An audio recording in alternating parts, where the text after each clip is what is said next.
Terra Luna Explained for Beginners 2022. Hello and welcome back to Metaverse. For today's video, we'll be going to talk about Terra Luna. Let's get started. Ecosystem. What do you think of when you hear the word ecosystem? Most people think of nature. Maybe a jungle that contains plants and fungi and snakes, small mammals, birds, bacteria, and everything that requires a whole system to function on its own. All these organisms use each other to survive in different ways. They are independent and they rely on each other. That's what makes an ecosystem work. Financial ecosystem. So if you heard the word financial ecosystem, what would you think? The idea is the same. It's a collection of different people, organizations, processes, and systems that let us all buy and sell things, use money, save it, and invest it, and everything else related to finance. Crypto finance ecosystem. What about the phrase of crypto finance ecosystem? Now this is a whole new arena. The crypto world may have some isolated individual projects, but what really needs is an ecosystem. What is the Terra blockchain? What actually is the Terra blockchain? In simple crypto terms, Terra is a proof stake of blockchain intended to maximize the potential advantages of crypto for the finance world, focusing on both a mass payment processing system as well as a creation of the useful stable coin. Terra's payment processing, so first off, Visa, MasterCard, or American Express, they aren't working for nothing. They actually make around 2 to 3% of every transaction that they help with in fees that the merchants pay to the credit card company.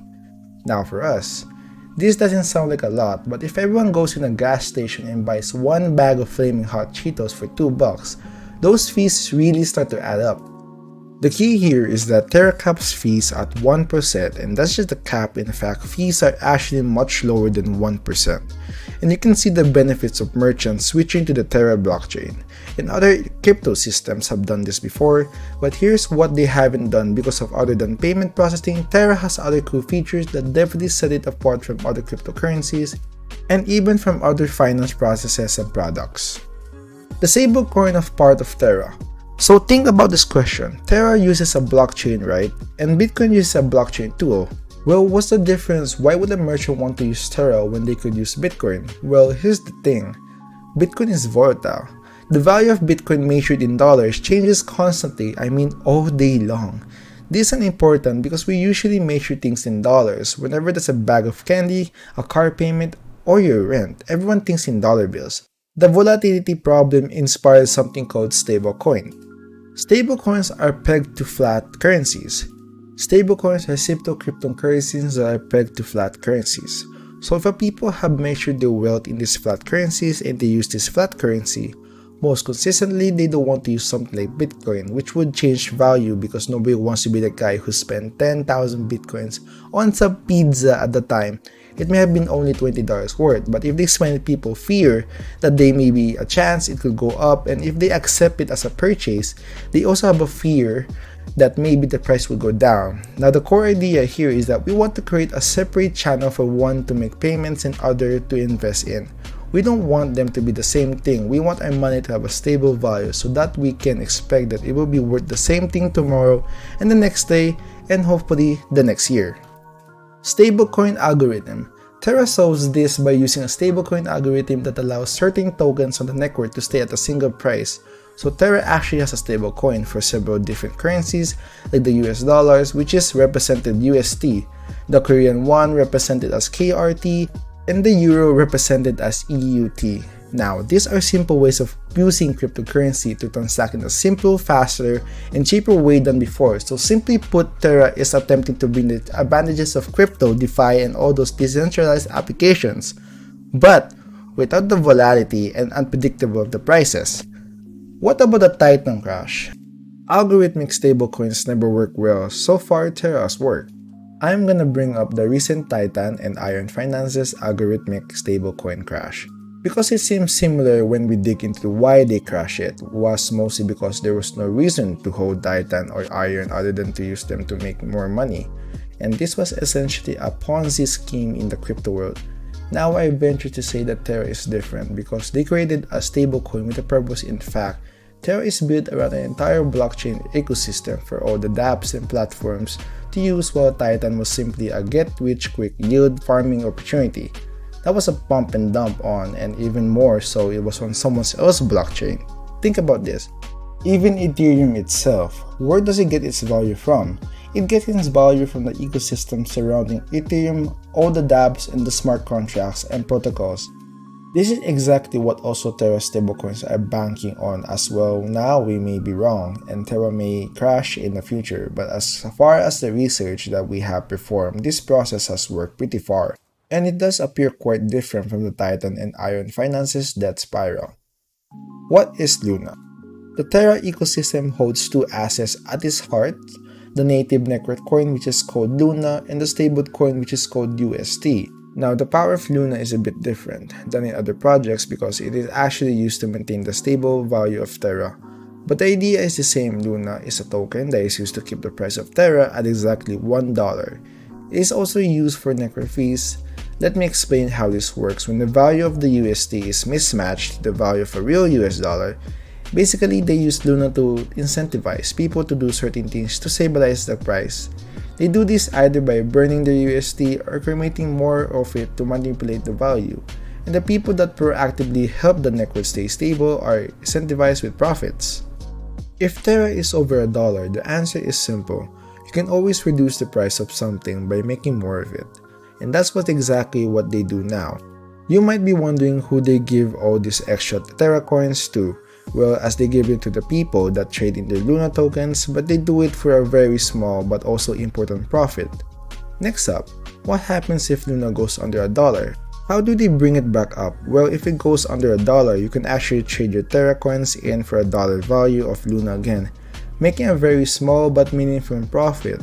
This means we can basically shrink the circulating supply of Terra, causing the price to go up. Where does all this everlasting profit come from? Now you might be asking where all of this endless profit comes from, which is a wonderful question.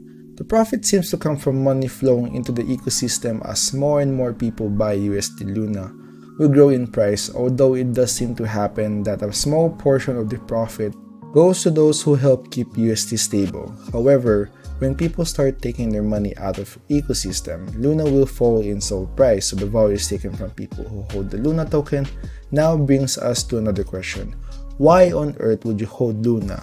Well, you can hold Luna for two reasons. One, if you're bullish on the Terra ecosystem and you think that more people will come into it.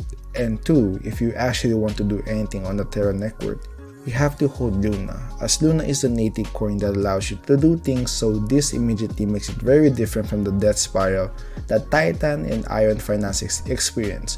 Nobody had any reasons to buy Titan and Iron other than to participate in a Ponzi scheme. Terra gets its value because people can use this stablecoin for stuff all the way across the ecosystem.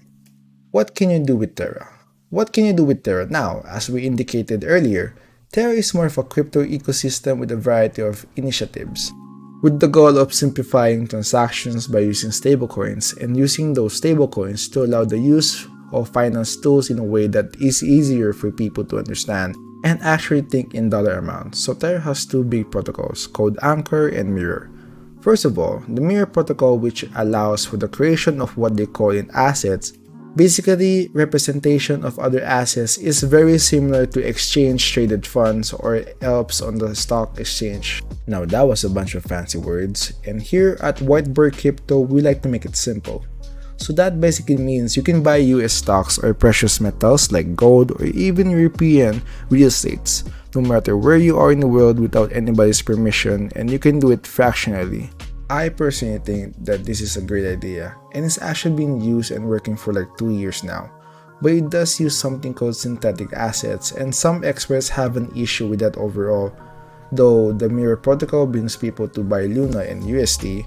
Next up, the Anchor protocol uses the stacking mechanism of Terra to create what are basically savings account, and right now, I think they're paying like 20% APY, so you basically deposit and save your stablecoins and you earn a certain percentage rate on your coins, just like a traditional savings account are supposed to work now. This incentives people to keep their Terra on the ecosystem. So the way that I see it, Mirror gets people to use Luna and UST, and Anchor keeps people using Luna and UST. Terra has actually created using the Cosmos of blockchain. Now the name isn't really super important, but it means that Terra is built to be able to integrate with many other blockchains specifically for interoperability right from the foundations. Again, this emphasizes Terra's focus on an entire ecosystem of DeFi products and services. What's next for Terra? It's in good hands, and it has a lot of potential to grow. Terra was created by Daniel Shin and Du Kwon, graduates of the University of Pennsylvania and Stanford, respectively, who are each successful in their own right, before creating Terra now. Right now, Terra is actually targeting payment processing systems, specifically in a few Asian countries like South Korea and Taiwan. It has been successful on average. It saves merchants like 1.5% on transactions with a payment processor that uses Terra, and that is called Chai, and Chai has been growing rapidly among the consumers in the Asian markets, actually eclipsing Bitcoin Cash and even rivaling Litecoins as of 2019. So as a whole ecosystem is possible, Terra could go in many different directions, but they're currently targeting something similar to an incubator model. Basically, what they're wanting to do is investing further in different use cases of Terra like the dApps, which would significantly increase user growth. Basically, they got things like Mirror and Anchor, and they want a bunch of other dApps that will help people get users excited about using the network.